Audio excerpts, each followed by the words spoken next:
꽃이 진다고 저만 외롭나. 꽃이 져도 나는 너를 잊은 적 없다. 오늘도 삶의 자리에 피어나는 법 이야기, 우리들의 법 김일중입니다. 흔들리지 않고 피는 꽃이 어디 있을랴. 흔들리는 법도 제가 다 잡아드리겠습니다. 안녕하세요. 변호사 윤주혜입니다. 끝이라는 말은 하지 말자. 그냥 처음처럼 다시. 법이든 데이터든 처음처럼 초심을 지키는 빅데이터 전문가 전민기입니다. 지금 알고 있는 걸 그때도 알았더라면 전 더 많이 웃었을 겁니다. 그러니까 오늘도 많이 웃자고요. 법과 함께하는 웃음 배송 담당 김길입니다. 반갑습니다. 반갑습니다. 네. 자, 멋진 19절로 저희가 한번 인사를 드려봤습니다. 이 흔들릴 때는 그냥 두는 것도 방법이지만 그래도 결국 또 마음을 다잡아야 되지 않겠습니까? 예, 그럴 때 어떻게 좀 마음을, 중심을 잡으세요? 나만의 다시 일어나는 방법? 저는 이제 제가 잘했던 방송 어허. 댓글 좋은 것들 있어요. 예. 계속 봅니다. 아, 그렇지. 일어나야 됩니다. 그러면서 뭔가 좀 자신감도 얻고. 네, 맞습니다. 나 원래 이런 사람이야. 나 원래 잘하던 놈이다. 다짐을 하죠. 저도 비슷한 것 같아요. 저는 이제 저를 아껴주는 사람들, 이제 사랑하는 사람들한테 이제 에너지를 받으면서 그래, 나 아직 잘하고 있다. 이렇게 애정받고 있다. 자존감을 좀 뿜뿜해야지 또 흔들리는 나를 잡아줄 수 있더라고요. 아, 저는 이렇게 잘했던 방송을 보는 것도 좋지만은 예. 뭘 못해도 상관없습니다. 임주혜 변호사만 만나면 네네.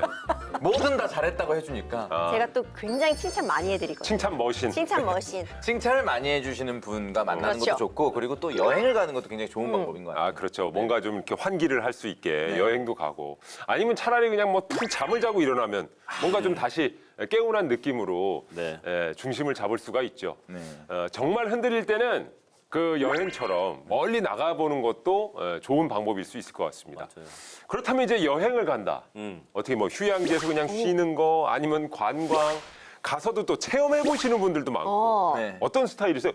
이 대답들이 다 다르가지고 재밌네요. 아, 저는 사실 개인적으로는 이제 그냥 가서 휴식하는 걸 굉장히 좋아하는데 이제는 지인형으로 바뀌었습니다. 지인형은 뭐죠? 지인형. 저희 와이프 이름이 문지인인데 네. 그냥 지인 씨가 뭐 하자는 대로 휴식형, 뭐 스윗해. 관광형 아니라 지인형. 진짜 질린다. 야, 진짜 언제까지? 캐릭터가 아니라 진짜 가서 저 그게 편해가지고. 그래요? 네네. 아, 또 지금 살짝 돌아앉은 거 보이세요? 저는 그냥 휴양형. 쉬는 뭐 거. 계획하는 걸 싫어요. 왜냐면 여기 쉬러 온 거잖아. 거기까지 가서 막 뭐 해야 되는지 막 숙제처럼 해결하는 게 싫어서 진짜 마음이 시키는 대로 합니다. 예. 이렇게 또 가서 하잖아요. 그럼 아내분들이 그래요. 자기는 그렇게 누워 있을 거면 집에 있지. 뭐하러 이 멀리까지 네 와가지고. 마음대로 할 거면 임주혜 변호사는 어떤 스타일이세요? 저는 개인적으로는 사실 휴식형인데 이제 아이들이랑 같이 다니잖아요. 그러니까 체험형으로 바뀌었어요. 아. 쉴 틈 없이 체험을 해야 됩니다. 말도 타고 오고요. 이제 수영도 하고 오고 이제 어디도 올라갔다도 오고 쉴 틈 없는 여행을 좀 즐기고 있습니다. 맞습니다. 이렇게 각자의 여행 스타일은 다르지만 그 여정 속에서 또 새로운 이야기가 시작이 되죠. 그런 의미로 오늘 또 국회를 통과한 민생법 알아보겠습니다. 오늘의 통과법은 뭡니까? 요즘 전국 곳곳에서 사람이 떠나는 지역이 늘고 있다고 합니다. 이 문제를 해결하기 위한 인구 감소 지역 지원 특별법 개정안이 지난 3월 13일에 이제 국회를 통과했는데요. 그 정주 여건 개선, 생활 인구 확대, 그리고 지역 경제 활성화를 위한 방안이 담겨 있습니다. 아, 요즘 이 뉴스를 보면은 뭐 학교가 문을 닫는다, 병원이 문을 닫는다 이런 얘기들이 너무 많이 들려서 굉장히 걱정이 되는데요. 그렇다면 이 정주 여건 개선은 어떤 내용을 담고 있는 건가요? 이 정주 여건, 그러니까 말 그대로 사는 환경을 바꿔준다 이런 의미를 담고 있습니다. 구체적으로 노후, 주거, 철거 비용을 지원을 하고요. 도서 지역 주민들의 화물 차량, 이 선적비를 지원하고 항로를 신속하게 개설하는 등의 내용을 담고 있습니다. 또한 작은 도서관 설치 기준을 완화해서 더 많은 도서관이 설치될 수 있도록 하고 있고요. 이러한 조치들은 기본적인 생활 기반을 정비해서 사람들이 정착할 수 있는데 도움을 주기 위해 만들어졌습니다. 네, 이러한 정주 여건이 좋아지면 사람이 살고 싶어지는 거겠죠. 근데 현실은 어떻습니까? 실제로 인구 감소가 좀 심각한가요? 네, 매우 심각합니다. 그 행안부 자료를 보니까요. 2024년 기준으로 전국 228개 시군구 중에서 89곳이 인구 감소 지역으로 지정이 됐습니다. 이게 보니까 전체 약 39%나 되는 거예요. 특히 이제 전남, 경북, 강원 등 그 농산어촌 지역에 집중이 돼 있습니다. 야, 39%면은 거의 뭐 지방의 절반 가량이 지금 위기라는 상황인데 사실 뭐 SNS 같은 거 보면 가끔 뭐 지방에서 뭐 한 달 살기 거의 무료로 뭐 시켜준다던가 요즘 생활 인구를 늘리려는 아주 다양한 시도들이 펼쳐지고 있는데 이번 법에서는 어떤 새로운 지원책이 마련되었나요? 대표적인 것이 농어촌 유학 지원입니다. 아이들이 행정구역이 달라도요, 인접한 농어촌 학교로 전학도 갈 수 있도록 되어 있고요. 통학구역의 유연화, 그리고 유학학교 지정 등 다양한 행정적인 제도가 뒷받침되도록 해두었습니다. 이로 인해서 지방학교가 좀 더 활성화가 되고 도시 아이들도 또 새로운 색다른 경험을 할 수 있게 된 거죠. 네. 근데 말이죠. 이 주거부터 직장까지 새로운 곳에 정착하는 게 이게 말처럼 쉽지는 않거든요. 그래서 지방으로 이주하고 싶어도 선뜻 결정하기 어려운 분들이 많은데 이런 분들을 위한 방안도 좀 마련이 돼 있나요? 맞습니다. 이번 법 개정으로 이주자들에게 공유지를 우선 대부를 하고 사용료와 대부료를 감면해주는 그런 조치가 포함이 됐습니다. 그리고 휴양 콘도 시설 기준도 완화해주고 그 산업단지 임대료 감면 대상도 확대해서 그 지역에 사는 이유 그리고 창업할 이유를 제공을 하고 있습니다. 와, 이 정도면 거의 뭐 지방살이 풀 패키지법이라고 해도 과언이 아니네요. 사는 집, 일할 땅, 뭐 키울 학교, 게다가 휴양까지. 그렇죠. 사실 이번 법은요, 단순히 지원한다는 의미를 좀 뛰어넘는 것 같아요. 그러니까 지방이 스스로 활력을 찾을 수 있도록 하는 그런 지원, 유도책을 마련해 두었다는 점에서 좀 의미가 있는데 주거, 교육, 경제 다양한 분야에서 정착을 유도하는 스스로 이 지방이 활성화를 할 수 있는 그런 방안들이 담겨 있습니다. 이제는 떠나고 싶지 않은 그런 지역을 만드는 게 핵심이 아닌가 싶네요. 정말 그런 생각이 드네요. 이 법이 마을 지킴이라는 생각이 들어요. 네, 지방도 도시도 어디서 살든 든든하게 살아갈 수 있도록 앞으로도 법이 두루두루 잘 챙겨줬으면 좋겠네요. 네, 이번 법 개정을 통해서 지방이라서 불편하다는 말 대신에 지방이라 살고 싶다라는 말이 더 많아졌으면 좋겠습니다. 계속해서 이렇게 민생 구석구석을 살피고 살기 좋은 나라를 만들기 위해 뛰는 입법자들을 만나봐야겠죠. 오늘의 주인공 바로 이분입니다.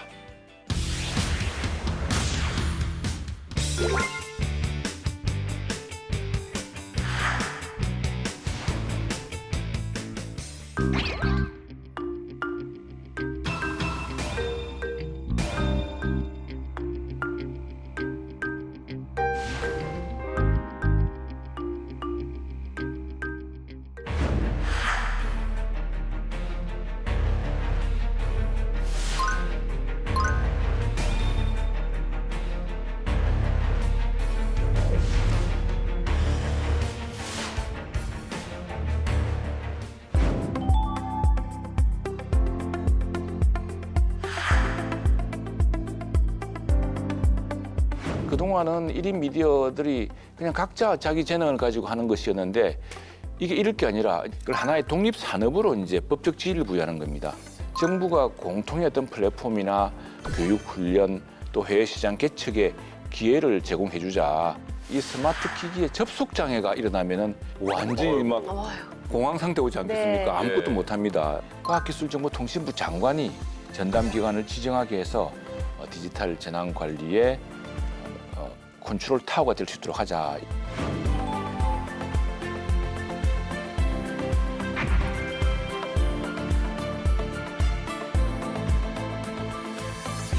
마산하포의 행복 전도사가 떴다.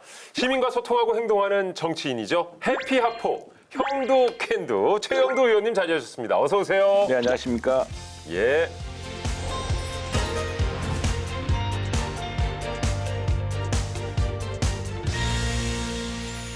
의원님 이렇게 또 뵙게 됐습니다. 이 자리에서. 정말 더 반갑고요. 이제 벌써 5월이 됐는데 요즘 어떻게 지내고 계십니까? 바쁘죠. 아시다시피 선거도 있고 예. 정치적으로 굉장히 바쁜 국면이지만 또 한편으로는 우리 지역과 우리나라의 내년도 예산에 대한 큰 윤곽, 예산 사업을 뭐 할 것인지 이렇게 그걸 연구 검토하고 있습니다. 협의도 시작하고 있고 또 그동안 진행했던 사업은 어떻게 돼가는지. 근데 역시 뭐니 해도 관심은 선거죠. 네. 아니 어느새 22대 국회가 출발한 지 벌써 1년이 됐습니다. 그 1년 동안 의정 활동하시면서 좀 가장 기억에 남는 순간이 있으실까요? 기억에 나는 것은 그 와중에도 AI 기본법을 그런 큰 정치적 대립의 틈바구니에서도 AI 기본법을 여야가 합의해서 우리 상임위에서 의결해서 세계 최초로 지금 AI 기본법, AI 발전을 위한 어떤 규범을 갖게 되었죠. 이게 유럽에서 두 번째인데 사실상 산업진흥을 위한 법 체제는 처음이라고 합니다. 그 더구나 정치적으로 굉장히 격돌의 시기에 이런 AI 기본법이라는 큰 걸 만든 게 가장 이쪽 상임위 간사로서 보람된 순간이었습니다. 네, 그렇게 보람된 입법 활동을 쭉 해오고 계시는데요. 22대 국회, 예, 그 길에 나온 좋은 법안들 저희 한번 살펴보도록 하겠습니다. 준비됐죠, 전 팀장? 네, 최영두 의원님의 법안 주제 이렇게 정해봤습니다. 디지털 세상에 날개를 달아라. 그 첫 번째 법안은요. 창작은 자유롭게, 지원은 튼튼하게 디지털 크리에이터 산업 진흥 법안 제정입니다. 그러니까 디지털 크리에이터라고 하면 1인 미디어라고도 표현을 하는데요. 1인 미디어 창작자들이 정말 많아지고 있는 시대입니다. 이 법안은 어떤 문제의식에서 좀 시작을 하신 걸까요? 그러니까 이 경제 자체가 디지털 경제로 급속히 전환하고 있습니다. 세계 무역의 교역량도 디지털이 커지고 있죠. 자연스레 우리 주변에 보면은 이 1인 미디어, 새로운 산업의 주축으로서 주역으로서 자림하기 위해서 디지털 크리에이터라고 쓴 이름을 이제 확실하게 법안을 만드는 거죠. 그동안은 1인 미디어들이 그냥 각자 자기 재능을 가지고 하는 것이었는데 이게 이럴 게 아니라 이제 디지털 교육이 커지고 있고 디지털의 비중이 높아지고 있는 만큼 우리에게 새로운 일자리, 정부가 공통의 어떤 플랫폼이나 교육 훈련 또 해외 시장 개척에 기회를 제공해 주자. 또 판로를 개척하고 마케팅을 하고 그걸 큐레이션을 할 수 있는 환경을 만들어 준다면은 우리 젊은 사람들이 특히나 얼마나 보람찬 일자리 그리고 얼마나 우리 디지털 경제에서 큰 주역으로 성장할 수 있지 않겠습니까? 그래서 굉장히 중요한 산업의 한 분야라 보고 이걸 육성하기 위한 정부 차원의 지원, 환경, 교육을 제공함으로써 여기에 재능이 있고 관심 있는 분들이 스스로 보람도 찾고 스스로 부가가치 경제를 돌릴 수 있도록 그렇게 만들어주자는 게 이 법안의 취지입니다. 자, 제대로 된 지원이 절실하다는 생각이 드는데요. 그렇다면 이 디지털 크리에이터 시장, 이 규모가 어느 정도인지 좀 짚고 가볼까요? 정말 빠르게 성장하고 있는 그런 시장입니다. 2023년 기준으로 지금 디지털 크리에이터 산업의 시장 규모가 약 5조 3천억 원으로 지금 집계가 되고 있는데 이게 2020년에 약 3조 원대였거든요. 이게 불과 3년 만에 2조 원 이상 늘어난 겁니다. 그리고 종사자도 보니까 약 4만 2천 명으로 집계가 됐습니다. 특히 뭐 SNS 동영상 플랫폼의 급속한 성장, 그리고 말씀해 주신 대로 1인 미디어를 통한 수익 모델 다양화가 이 성장을 빠르게 이끌고 있습니다. 아마 여기 앉아있는 우리도 1인 미디어 다 제작도 해보고 또 출연한 경험도 있으실 것 같은데 운영도 직접 해보고 쉽지 않잖아요. 그렇죠? 안 되면 안 되는 대로 맥이 빠져서 힘들기도 하고 또 잘 된 사람들 옆에서 또 보면요. 잘 됐으니까 또 콘텐츠에 투자해야 될 많은 것들이 생기는데 인원도 인력도 막 필요하고 근데 또 이제 직원들을 뽑아놨더니 예. 또 조회수가 또 다시 안 나오시고 막 아주 뭐 여러 가지 고충을 겪고 있더라고요. 네.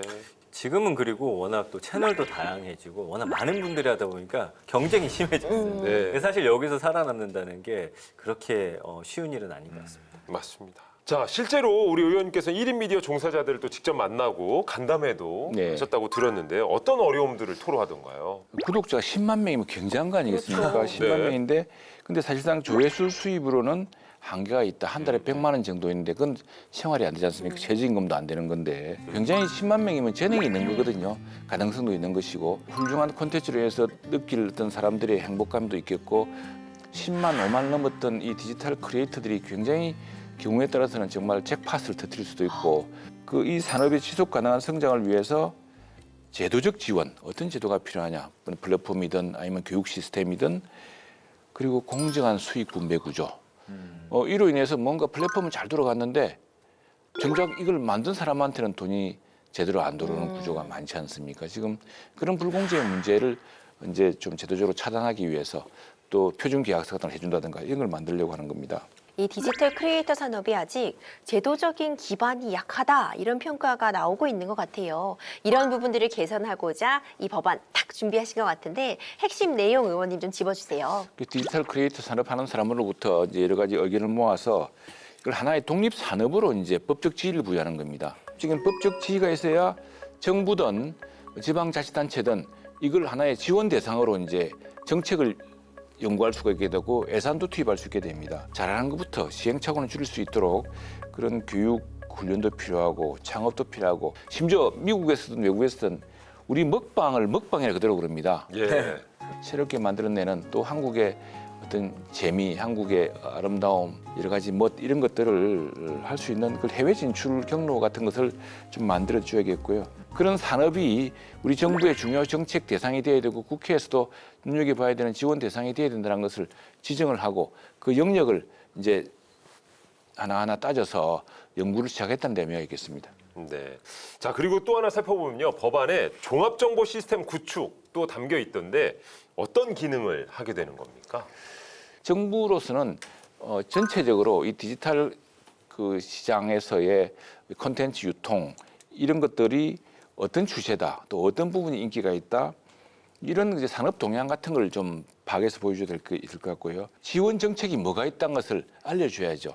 아, 이거 내 어디서 도움을 얻을 수 있다, 어디서 정보를 얻을 수 있다, 어디서 또는 뭐 펀딩을 할 수가 있다, 이런 것을 알 수 있는 게 필요하겠고 교육 프로그램도 표준화된 프로그램이 있을 겁니다. 그래서 또 이걸 어떻게 유통하는지 유통 정보 같은 것을 한눈에 원스톱으로 보여줄 수 있는 것이 이제 필요하다는 거죠. 그것이 디지털 크리에이터를 위한 산업정보 포탈의 주요 내용입니다. 네. 요즘 이제 크리에이터 분들 보면은 플랫폼하고 그 수익 배분 문제로 또 갈등이 굉장히 많더라고요. 이런 법안에서 이런 좀 불공정 문제도 좀 해결할 수 있는 방안이 담겨 있겠죠. 예, 표준 계약서를 법적으로 도입해서 디지털 크리에이터들이 계약서를 맺을 때 이 표준 계약서에 따라서, 왜냐하면 디지털 크리에이터는 처음으로 계약해보는 사람들이 많을 겁니다. 그러나 유망한 사람들을 계약을 해서 저 사람의 그 컨텐츠를 가지고 수익을 올려야겠다 이렇게 생각하는 사람은 다양한 계약을 해봤기 때문에 유리하게 계약을 이끌겠죠. 근데 그게 그 자기 크리에이터들이 권익을 침해하지 않도록 공정한 계약이 이루어지도록 표준 계약서를 우선에 만들어야겠고요.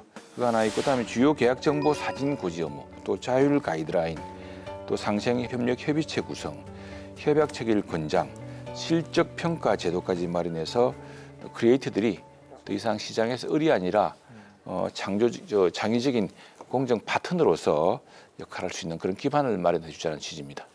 자, 말씀을 들어보건대 이 법안이 시행이 된다면 제대로 시행이 된다면 이제 청년 창업도 그렇고 또 지역 경제 활성화도 영향을 미칠 것 같은데요. 의원님은 어떻게 보십니까? 그렇습니다. 디지털 콘텐츠는 지역 구분이 없습니다. 지역 구분이 없기 때문에 지방에서도 창업이 활발하게 일어날 수 있겠죠. 요즘 뭐 시골집 살기 이런 게 인기지 않습니까? 네. 근데 시골집에 살아보면서 지금 소멸돼가고 또 이 공실화돼가는 지역 같은 경우에 거기서 오히려 시골집 살아보기 이런 콘텐츠로 지금은 아마 인기 있는 사람들이 좀 있을걸요. 이거는 오히려 자기 주변에 있는 디지털, 꼭 그 주변이 아니더라도 자신의 창의적 능력으로 이렇게 디지털 콘텐츠를 가지고서 뻗어나갈 수 있겠죠. 근데 실제로 바닷가가 아닌데 저 약간 그 우리 마산에 그런 걸 봤습니다. 그 바다도 안 보이는 동네에 조그마한 가게를 얻어서 건어물을 파는 겁니다. 라방을 통해서. 그게 디지털 크리에이터 기술이죠. 그냥 자기 조그만 가게에 이거 스마트폰 해놓고 라방 시간을 잡아서 매출을 엄청나게 올린 걸 본 적이 있습니다. 다양한 방식, 그 자체가 하나의 컨텐츠로 소비될 수도 있겠고, 또 그 콘텐츠를 통해서 지역에서 다양한 서비스와 상품을, 또 관광 상품을 팔 수 있는 이게 경쟁이 일 거라고 보는데, 이것이야말로 지방과 수도권의 경계를 허무는 중요한 채널이 될 수 있습니다. 네. 그야말로 1인 미디어 창작자들이 아주 좋은 아이디어를 가지고 날개를 활짝 펼칠 수 있기를 기대해 보도록 하겠습니다. 이번엔 다음 법안도 한번 열어볼까요? 네, 최영두 의원의 디지털 세상에 날개를 달아라. 두 번째 법안은요, 디지털 재난 예방이 먼저. 디지털 재난장애 안전관리법 제정안입니다. 자, 이 표현이 조금은 생소합니다. 디지털 재난 장애. 구체적으로 어떤 상황을 디지털 재난 장애라고 하는지 구체적인 사례를 좀 소개해 주신다면요. 지금 아마 우리 스마트폰을 분실하거나 하면은 완전히 막 공황 상태 오지 않겠습니까? 네. 아무것도 못 합니다. 다른 사람 휴대폰으로는 전화도 몰라요. 맞습니다. 심지어 내 집 가족 전화번호도 모릅니다. 그리고 아무것도 할 수가 없습니다. 차도 탈 수가 없고 무슨 예약도 할 수가 없고. 그런데 이건 내가 휴대폰을 잃어버렸을 때, 분실하거나 가져오지 않았을 때 문제였는데, 이 디지털, 우리 가장 중요한 기기가 이제 스마트 기기일 텐데, 이 스마트 기기에 접속 장애가 일어나면은 이 역시도 공황 상태가 생기겠죠. 실제로 2022년 판교 데이터 센터 화재로 카카오톡, 카카오페이, 네이버 같은 핵심 서비스가 마비되었습니다. 이로 인해서 교통, 결제, 소통, 행정 기능까지 마비된 적이 있습니다. 때문에 이 디지털 재난 장애라는 것은 전산 시스템 오류, 또 이 디지털 설비를 둘러싼 화재 또는 정전, 또 트래픽 폭주로 인해서 서비스가 장시간 멈춰 일상에 큰 혼란을 끼치는 것을 디지털 재난이라고 규정하고 있습니다. 이렇게 디지털 재난이나 장애가 터지면 불편함도 불편함이지만 피해 규모도 어마어마할 것 같은데요. 실제 자료가 있습니까? 네, 있습니다. 2022년 그 판교 데이터 센터 화재로 카카오톡이 이제 먹통이 됐던 날인데 카카오 택시도 마비됐죠. 카카오페이도 이제 안 되는 상황이었습니다. 특히 이제 그러다 보니까 소상공인들, 택시 기사님 분들이 굉장한 피해를 입었고요. 당시 접수된 그 신고 건수만 약 8만 7천 건이었습니다. 그래서 카카오가 소상공인에게 지급한 보상금만 약 275억 원에 달했고요. 단순히 뭐 불편을 넘어서 진짜 디지털 기반 일상 자체가 흔들렸던 그런 사건이었습니다. 근데 의원님, 이렇게 디지털 장애가 일어나면 각자의 사업자들이 알아서 해결을 해야 되는 건가요? 디지털은 지금 사실은 너무 많은 이런 연관 네트워크로 구성되어 있어서 이게 너무 급속히 발전하다 보니까 이걸 일괄적으로 이걸 관제할 수 있는 뚜렷한 명확한 전담 기관이 없었습니다. 이게 기관 통신 서비스, 부가 통신 서비스, 데이터 센터에 대한 디지털 안전관리 조문도 3개 개별 법률로 분산 규정되어 있습니다. 안전관리 업무 사고 사항의 중복 규제의 우려도 크고요. 또 행정적으로 굉장히 비효율성이 커지고 있습니다. 그래서 나중에는 어떤 법을 가지고 어떤 일을 따질 것인가도 지금 이제 혼돈스러운 상황이고요. 그래서 흩어진 세 개의 법 체계를 합치자는 게 이 법의 기본 골조입니다. 그리고 전담 기관이 없으니 이번 법률을 통해서 주무장관인 과학기술정보통신부 장관이 전담 기관을 지정하게 해서 디지털 재난 관리의 컨트롤 타워가 될 수 있도록 하자. 이것이 이 법의 또 내용입니다. 네. 이 디지털 세상에서 발생하는 다양한 위험 요소들을 없애기 위해 이 법안을 발의하신 것 같습니다. 먼저 의원님께서 발의하신 이 법안 핵심 내용부터 좀 깔끔하게 정리를 한번 부탁드리겠습니다. 그 모든 재난은 발생하게 하도록 하면 안 되죠. 예방해야지. 그래서 그 로직 그대로입니다. 디지털 재난의 예방, 대비, 대응, 복구, 전 과정을 이제 쭉 아우르는 그런 종합적인 시스템입니다.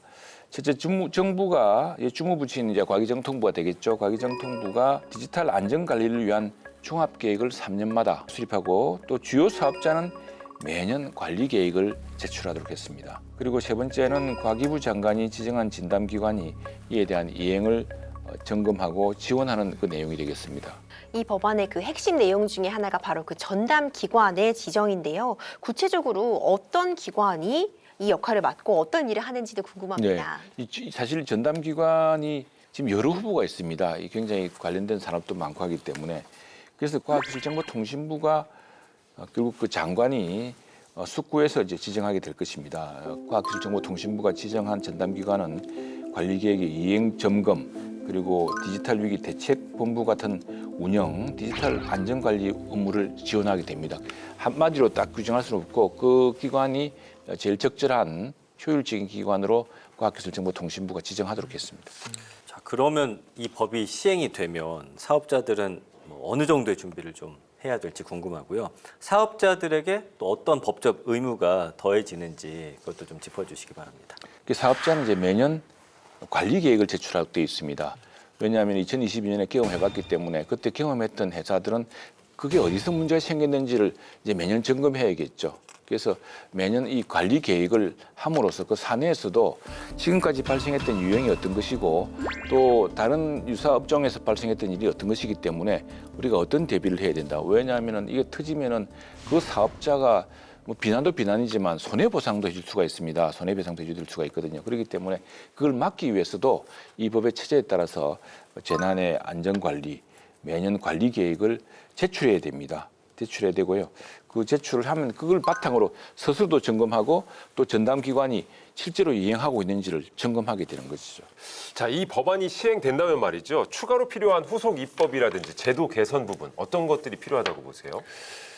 기본 틀은 마련됐지만 앞으로는 AI 기반 재난 예측 기술 같은 것도 이제 발전할 것입니다. 그리고 AI 기반 재난 예측 기술이 고도화되면은 또 그걸 위한 또 시스템이 필요할 거고요. 그다음에 디지털 설비의 등급제도 정착을 해야 된다고 합니다. 이 디지털 설비의 중요성에 따라서 재난의 대응 신속도가 달라져야 되지 않겠습니까? 그 재난 발생 시 이를 대비한 보험 제도도 또 우리 가입자 지금 일상 시민들이 입는 피해는 어디서 보상받을 것이며 또 사업자들은 막대한 이제 그 피해와 또 보상 요구가 생길 텐데 배상 요구도 생길 텐데 그건 어떤 지원을 해줄 것인지 그 피해 배상 체계도 함께 논의돼야 될 것으로 보입니다. 오늘 의원님께서 소개해 주신 이 두 법안이 이제 행복한 디지털 생활을 위한 것이라면요. 의원님이 또 행복하게 만들어야 할 것이 있죠. 예. 바로 마산아포입니다. 네. 이 해피아포를 위해서 좀 특별히 신경 쓰고 계신 일이 있다고 들었어요. 네. 바로 개발 제한 구역법 개정안입니다. 어떤 내용인지도 소개 좀 부탁드릴게요. 네, 대도시 그 광역시가 아닌데도 전국의 광역시가 아닌 인도시인데 지방도시 중에 유일하게 개발 제한 구역이 남아 있습니다. 이게 이제 그린벨트라고 이전에는 마구 그 도시화가 돼서 살림이 해쳐진 걸 막기 위해서 만든 법인데 좋은 취지의 법이죠. 그런데 지방도시 중에는 마산, 창원 이쪽 아니고서는 다 풀었습니다. 근데 유독 광역시가 아닌 마산만 이게 안 풀고 있거든요. 그러다 보니까 그러니까 뭐 산지에 아무나 아파트 짓고 상가 지을 수가 없습니다. 그러니까 기본에도 다 제한돼 있는데 여기에다 포괄적인 제한까지 해서 아예 뭐 개발 제한 자체로 해서 이 동네에서 아무것도 못하도록 해놓았는데 이러다 보니까 오히려 난개발을 더 심화시키더라. 이런 그 나름대로 시민들이 굉장히 합리적인 이유가 있습니다. 무엇보다 불평등입니다. 왜 다른 지역은 풀어줬는데 마산 창원 사는 게 무슨 죄라고 광역시도 아닌데 여기서만 개발 제한을 묶어서 이 사람들이 재산권 행사를 못하게 하는 이런 게 하나 있고요.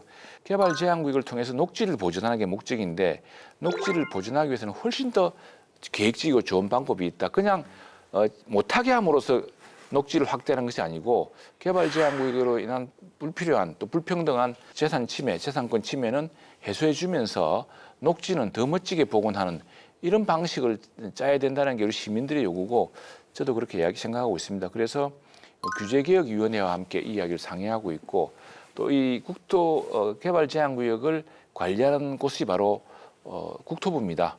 국토부와도 이런 불평등의 문제, 이 평등한 조치가 아니거든요. 사유재산권의 과도한 침해, 또 실질적으로 녹지를 보존하고 녹지를 활대할 수 있는 실질적 정책의 그 실현 이런 것들을 위해서 함께 노력하고 있습니다. 우리 최영두 의원님을 지난번에도 보고 이번에도 뵈면서 느끼는 건데 이 참 다양한 얼굴들이 있는 것 같아요. 이제 법안 얘기를 할 때, 또 뭐 지역 주민들 얘기할 때, 또 가족들 얘기할 때 뭐 다 이 얼굴의 표정이 다 바뀌는 것 같아요.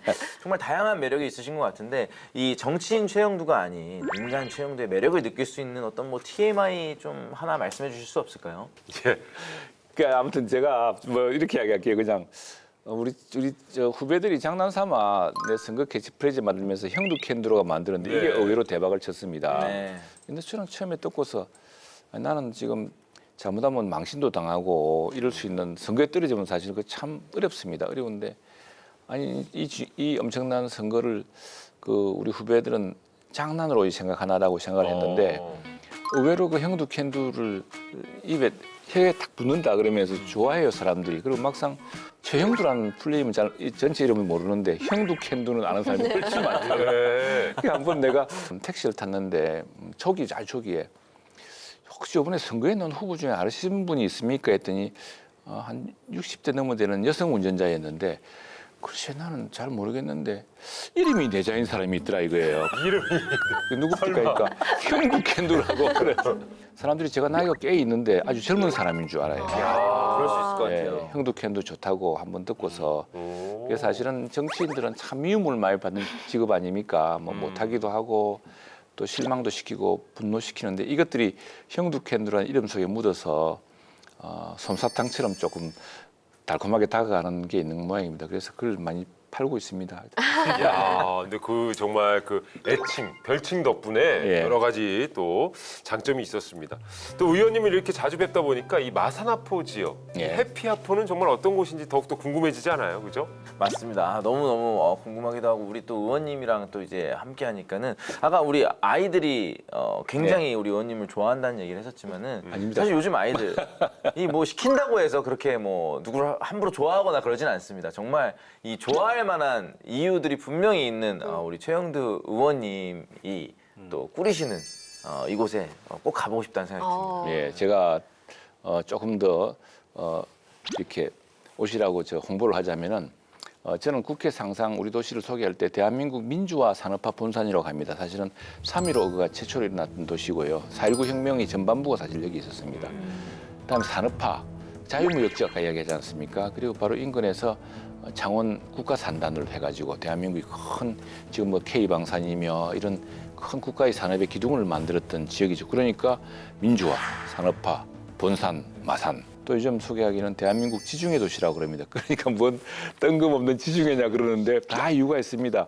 위도가 서유럽의 위도랑 똑같습니다. 그래서 실제로 지중해 도시보다 아름답습니다. 그 마창대교 가는 그 해협, 그게 마산만이 어떤 분은 보스포러스 해협보다 아름답다라고 말한 적도 있습니다.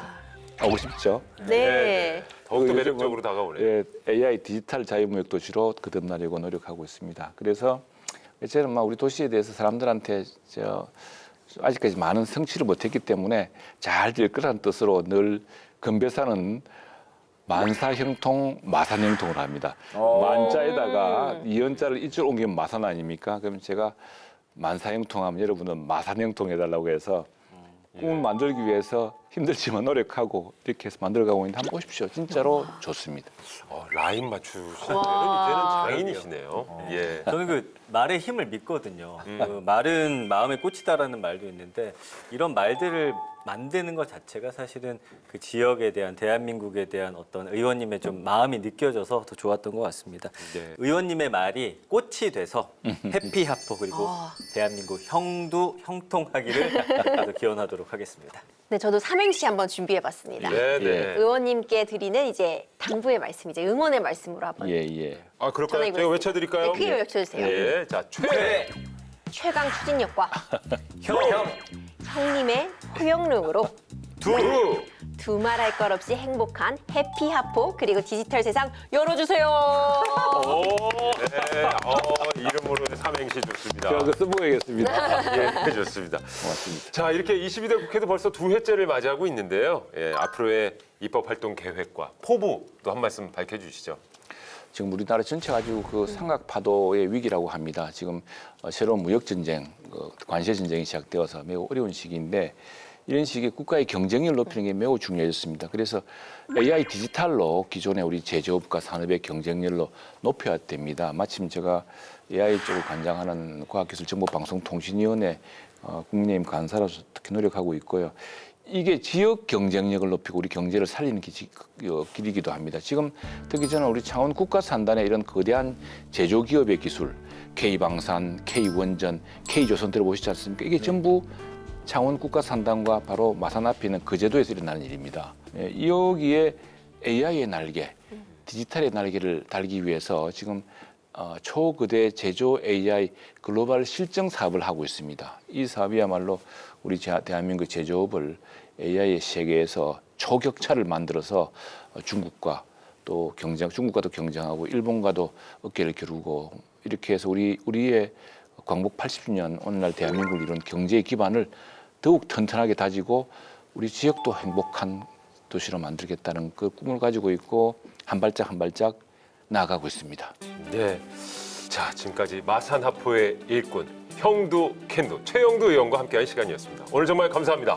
고맙습니다.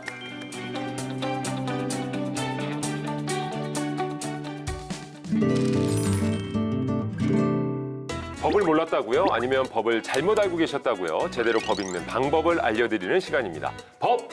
읽어드립니다.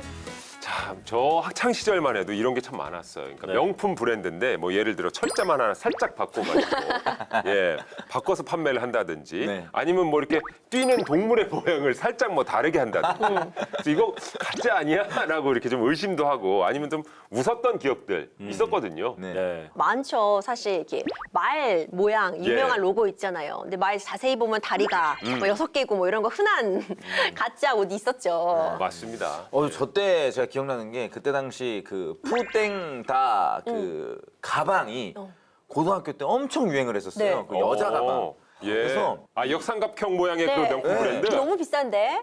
그걸 짝퉁을 전교생들이 다 메고 다녔던. 이 한 번 인기를 끌면은 그렇게 근데 이게 진짜랑 가짜가 구분이 안 되니까 진짜를 살 이유도 없었던 거죠. 그때는. 오. 근데 예전엔 정말 그런 개념들이 없어서 이런 해프닝들이 있었는데 요즘은 정말 가품을 사지 않는 추세라고 합니다. 그런데 정품인 줄 알고 샀는데 속아서 사는 경우도 종종 있다고 그래요. 예전에 그 쿠땡에서 거기서 이제 가품을 파는지를 아예 모를 때였어요. 그래서 제가 원하는 운동화가 그 시중가보다 한 4, 5만 원 싸게 나왔길래 그걸 샀어요. 그 한참 신고 다녔는데 나중에 아내가 똑같은 걸 사서 이제 비교를 해봤더니 좀 다르더라고요. 오히려 너무 싸면은 의심을 좀 해야 될 것 같아요. 맞아요. 예. 저도 제가 좋아하는 저 브랜드의 골프화가 있어요. 오. 근데 봤는데 어머 진짜 절반 가격인 거예요. 네. 그 샀어요. 그래서 네. 야, 이거 진짜 정품이라고 써 있길래 그 온라인 판매숍 이름이 영어로 티안나였어요. 그래서 온라인으로 구매했는데 나중에 딱 이름이 그랬습니다. 자, 만약에 이렇게 믿었던 구매처에서 정말 정품인 줄 알고 구매를 했는데 가품이다. 그러면 어떠실 것 같습니까? 오늘 법 읽어드립니다 사연이 진짜인 줄 알았던 옷 때문에 문제가 발생한 거라고 하는군요. 살펴보시죠. 우후! 내 인생 첫 소개팅 드디어 솔로 탈출이다! 야, 소개팅엔 신상 입고 가야지. 야, 근데 너 옷이 심각하네? 이거 어디서 샀냐? 야야 이래봬도 이거 GD 단골 명소에서 산 옷이야. 동묘 스웩. 파워. 네가 입으면 구제가 아니고 그냥 구제 불능이지. 나 진짜. 자자자. 여기 대한민국 패션 리더들만 아는 명품 할인관입니다. 얼마나 싸게 해주는데요? 대한민국 최저가 보장. 이 가격에 이 명품 입으면요. 사람이 바로 황골탈태. 입자마자 송중기, 송강 얼굴 된다니까. 진짜 맞죠? 짝퉁 아니죠? 나 지금 정말 송중기 송강 되는 거죠? 나 소개팅 목숨 걸었다고요. 당연하죠. 대기업 마트 인증 정품. 이거 가짜면요. 마트문 닫습니다. 좋습니다. 믿고 삽니다. 자, 둘이 인사해. 이 서로 이상형이라니까 딱 좋네. 예, 반갑습니다. 정말 제 스타일이십니다. 어머, 안녕하세요. 옷에 신경 좀 쓰셨나 봐요. 얘 너 만나려고 옷 좀 샀다. 근데 이거 제가 아닌 그 브랜드 그거 맞는 건가요? 그 브랜드가 맞는 것 같은데 이게 최신상이라고 얘기를 들었습니다. 왜요? 아니 제가 워낙 이런 거 좀 잘 알아가지고요. 로고 폰트도 조금 다르고 마감 상태가 조금 의심스러운데. 짝퉁이라뇨. 네. 대한민국 대기업 마트 정품이에요. 그래, 나랑 같이 가서 샀어. 맞아. 저거 그냥 딱 봐도 정말 딱 봐도 가품이에요. 저 옷 보는 눈 되게 예민해요. 가품 같은 남자는 좀 그렇네요. 아니 이게 왜 짝퉁이에요? 입으세요. 전 이만 가보겠습니다. 좋은 분 만나세요. 아니 저기요. 야야야, 매장에 전화해서 확인해보자. 여보세요? 아니 저기 그 이 옷 짝퉁이라는데 당신 그거 알고 팔았지 이거? 아니 누가 그래요? 짝퉁이라고 너무하시네. 그 말 사실이죠. 그러면 저 바로 감정 맡깁니다. 이거 가짜면 저 고소해요. 야, 참 우리 손님 또 성격 급하시네. 그럼 어떻게 다른 걸로 바꿔드릴까요? 봐 이거 봐 말 돌리는 거 보니까 이거 가짜 맞네. 내가 당신 고소해. 저 환불해드릴게. 환불로 하시죠. 그럼 나 소개팅 깨진 거 그 사람 진짜 이뻤거든? 장난 아니었거든? 변호사 출신에? 근데 옷값뿐 아니라 내 정신적 피해 다 보상해. 교통비도 받자. 맞아 교통비까지. 당신 딱 기다려. 이런 사연이군요. 큰 맘 먹고 소개팅 그러니까요. 가려고 옷을 구매했는데 짝퉁이라니 말이죠. 그리고 소개팅 자리에서 얼마나 모욕입니까? 그러게요. 근데 저는요 가품 입었다고 도망가는 여자는 안 만나는 게 맞다. 이재 변호사 최악이었어요. 저 약간 최악이었죠. 저도 연기를 하는데 약간 낯뜨거럽긴 했어요. 자, 이런 일은 없어야 할 텐데 사건을 한번 정리를 해주시죠. 그 실제로 있었던 좀 화제가 된 사건을 저희가 좀 각색을 한 건데요. 사연은 이렇습니다. 지난해 11월 1월에 대형 창고형 마트에서 유명 패션 브랜드의 티셔츠를 기존 가격의 절반에 판매를 한 거예요. 그 한 유튜버가 야, 이 옷 진짜 맞나 하고 약간 의심을 해가지고 이 옷을 중고거래 플랫폼하고 한국 명품 감정원에 감정을 의뢰를 했습니다. 그랬더니 로고 마감, 라벨, 구성품이 정품과 상이하다 이런 소견을 받은 거예요. 대기업 브랜드가 운영하는 마트에서 짝퉁을 팔 거라고는 전혀 상상을 할 수 없을 것 같거든요, 사실. 이게 맞아요. 어떻게 된 일이죠? 그 당시 해당 마트는 직접 판매자는 아니었습니다. 그 협력업체가 병행 수입 방식으로 이제 수입을 해서 판매를 한 건데요. 그동안 이제 마트는 직매입 상품에 대해서만 TIPA, 그러니까 기업의 지식재산 보호를 위한 민간기구에서 진품 인증을 받았고요. 이 협력업체 병행 수입 제품에 대해서는 이런 별도의 인증서를 요구하지 않았었다고 합니다. 근데 이렇게 싸게 판매를 했다면 구매하신 분들 꽤 있을 것 같은데 어떻게 좀 해결이 됐습니까? 일단 마트 측은 처음에는 그 병행 수입한 상품이라고 주장하면서 정식 발매가 아닌 수입된 상품으로 이제 문제가 없다라는 반응이었는데요. 그런데 이제 논란이 커지니까 그 검증을 위한 절차를 강화하고 있고 환불 조치를 결정을 했습니다. 야, 근데 이 소비자들은 사실 이 대형 브랜드 마트를 믿고서 이게 산 거나 다름없는 건데 그렇다면 마트 측의 책임도 어느 정도 있을 것 같단 말이에요. 실제는 어떤가요? 협력업체의 이 병행 수입 제품이라는 점, 그리고 마트와는 관련이 없다는 안내문을 게시했는지 여부, 그리고 협력업체와의 계약 내용, 협력업체의 물건 판매 행위에 대한 관리 감독이 적절하게 어느 정도까지 이루어졌는지 이런 부분들을 사실 확인을 해서 검토할 필요가 있을 것 같아요. 네, 그러니까 이 경우 병행 수입 제품이 문제가 된 사건인데요. 실제로 병행 수입 제품들이 좀 저렴한 편이라 많이들 구매를 하시는데 병행 수입 제품, 이 문제가 되는 이유는 뭘까요? 이 병행 수입 상품 같은 경우는 그 제조사의 정식 유통 채널을 거친 제품이 아니라 위탁 판매 업체를 통해 이제 판매가 되는 그런 제품입니다. 이 경우는 뭐 정품 증명서라든지 AS 서비스를 받을 수 없기 때문에 진위 확인이 좀 어려운 경우가 많아요, 실제로. 그래서 병행 수입 제품을 되팔지 말아라라는 경우가 굉장히 많은데 그 이유도 짝퉁일 가능성을 배제할 수 없기 때문입니다. 가품을 사는 건 사실 문제가 되지 않는데 이 판매하는 거는 문제가 될 수 있습니다. 정품이라고 알고 물건을 샀는데 이 가품이면은 어떻게 해야 되는 걸까요? 가품은 물건에 하자가 있는 것으로 간주가 됩니다. 그러니까 판매자에게 민법상 하자 담보 책임, 그러니까 하자 있는 물건을 판매했으니까 책임을 져라, 이런 책임을 좀 구할 수 있을 것 같아요. 이 하자 담보 책임은 무과실 책임으로 판매자가 과실이 있었는지 여부와는 관계없이 책임을 지게 됩니다. 이 책임은 내 하자를 안 날로부터 6개월 이내에 행사해야 된다는 점도 기억해 주세요. 네. 자, 그렇다면 가품을 판매하는 행위, 어떤 처벌을 받게 됩니까? 가품 판매하면 안 되죠. 네. 가품을 판매하면은요, 상표법 위반과 그리고 사기죄의 책임을 질 수가 있습니다. 상표법에 따르면요, 타인이 지금 갖고 있는 상표와 동일하거나 유사한 상표를 지정 상품과 동일하거나 유사한 상품에 사용하고 아니면은 그 사용할 목적으로 교부하거나 판매하거나 위조, 모조, 소지하는 행위를 금지하고 있습니다. 상표법 위반 시에는 7년 이하의 징역 또는 1억 원 이하의 벌금에 처해질 수도 있습니다. 이 실제 진짜를 파는 브랜드에서는 굉장히 손해를 보는 건데 그렇다면은 이 부분에 대해서는 배상을 받을 수 있는 건가요? 사실 배상 받아야죠. 네, 배상 받을 길이 열려 있긴 한데 이걸 다 찾아내서 이 부분을 단속하고 처벌까지 이루어지기가 사실 쉽지만은 않아요. 하지만 기본적으로 상표권 침해를 위해서 제작된 상품이나 포장, 물품 같은 것은 원칙적으로 모두 몰수가 되게 됩니다. 그리고 가품 판매로 얻은 그 수익이 있잖아요. 그 수익 같은 경우에도 범죄 수익으로 간주되기 때문에 고액을 추징당할 수도 있습니다. 뿐만 아니라 결국 상표권을 침해당한 회사는 손해배상 청구를 할 수 있겠죠. 이게 참 알게 모르게 유통되고 있는 가품들이 많은 걸로 아는데 어느 정도 규모죠? 특허청의 그 위조 상품 단속 현황을 보니까 최근 5년간 이렇게 위조 상품 적발로 압수된 물품이 무려 756만 점이나 된다고 합니다. 그 품목별로는 의류가 67만 8,100여 점으로 가장 많았고 그 이후에 화장품, 장신구, 가방, 신발, 시계 등이 뒤를 이었습니다. 야, 이 진짜인 줄 알고 속아서 가품을 구매하게 된 이 소비자들이 이 피해를 회복할 수 있는 방법이 있나요? 그 신용카드로 만약에 결제를 했다라고 한다면 신용카드사의 차지백 서비스를 통해서 이 환불을 받을 수 있습니다. 국내 모든 이 브랜드 카드사는 차지백 서비스라는 걸 이제 제공을 하고 있는데요.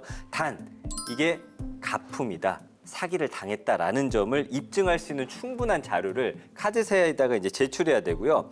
그 일정 기간 내에 또 차지백 서비스를 신청을 해야 됩니다.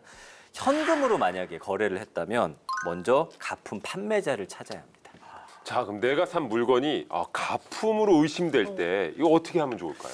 그 가품 피해를 입증하기 위해서는 그 사설로 명품 감정하는 곳들이 있어요. 이런 곳들을 찾는 분들도 계시는데 이 사설 감정원이 발급하는 정가품 확인서 같은 경우는 법적으로 효력이 인정되지 않을 수가 있기 때문에 좀 주의하셔야 되고요. 그렇기 때문에 이제 사설 감정원보다는 해당 브랜드의 진위 여부를 직접 확인해서 물어보는 게 가장 좋은 방법일 것 같습니다.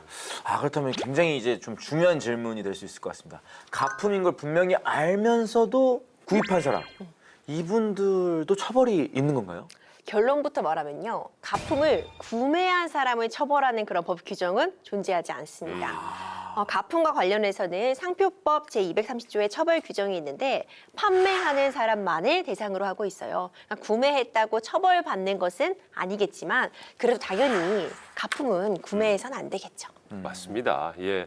처벌받지 않더라도 가품은 구입하지 않는 게 맞죠. 누군가는 정말 피땀 흘려 만든 제품인데 정당한 보상을 받지 못하는 거라고 할 수 있으니까. 자, 그런 의미로 우리 기리 씨의 한 줄 평 시원하게 밝혀주시죠. 네, 시원하게 가보도록 하겠습니다. 김기리 한 주평. 가품에는 정품 인증서 대신 전과 기록, 빨간 줄이 따라온다.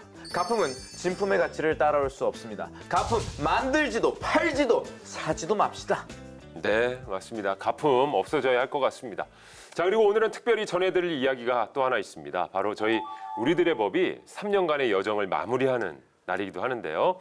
그동안 정말 많은 법 이야기를 다뤄왔습니다. 특히 첫 회부터 저와 함께 해준 우리 임주혜 변호사, 소감이 좀 남다를 것 같아요. 어떠세요? 네, 우리들의 법과 함께한 이 시간들 모든 순간이 좋았습니다. 네. 우리가 법하면 흔히 너무 어렵다고 생각해서 법 어려워, 재미없어 이렇게 생각하기 쉬운데 사실 법은 내 생활과 정말 밀접한 부분이 있어요.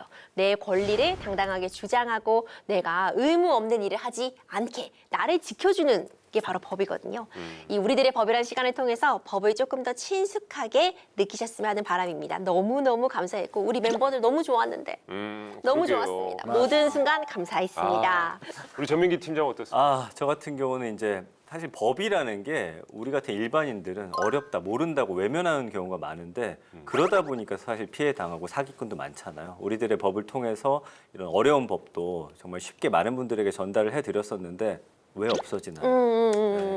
국회 방송 우리들의 법 사랑해 주셨던 많은 분들 다시 한번 감사드립니다. 네. 처음에 제가 이제 이곳에 들어올 때 걱정이 참 많았습니다. 내가 이게 대본을 보면서도 이게 무슨 얘기인지 전혀 모르겠어가지고. 근데 이제 내가 이게 모르긴 하지만 이걸 지금 이 순간 알아가는 기쁨이 또 있구나 싶어서 너무 좋았는데 왜 없어지는 거죠? 그러게요. 우리가 김기리 씨 참 업어 키워가지고 결혼시키고 그렇죠. 2세 보는 것까지는 좀 갔었으면 좋았을 그렇죠. 뻔했는데 그 좋은 소식은 저희가 따로 따로 좀 듣겠습니다. 듣도록 하고요. 어쨌든 너무 즐겁고 행복했습니다. 네, 맞습니다. 정말 아는 만큼 보인다는 게 저는 절실하게 느꼈습니다. 우리들의 법을 하면서 법을 통해 또 세상을, 사회를 바라보는 시선이 생겼다고 생각하는데요. 여러분께서도 그동안 우리들의 법과 함께 해주셔서 정말 감사드리겠습니다. 앞으로도 법과 함께하는 행복한 일상 되시기를 바랍니다. 우리들의 법 여기서 인사드리죠. 모두 다 함께 마지막 인사드리도록 하겠습니다. 자, 여러분 안녕히 계세요.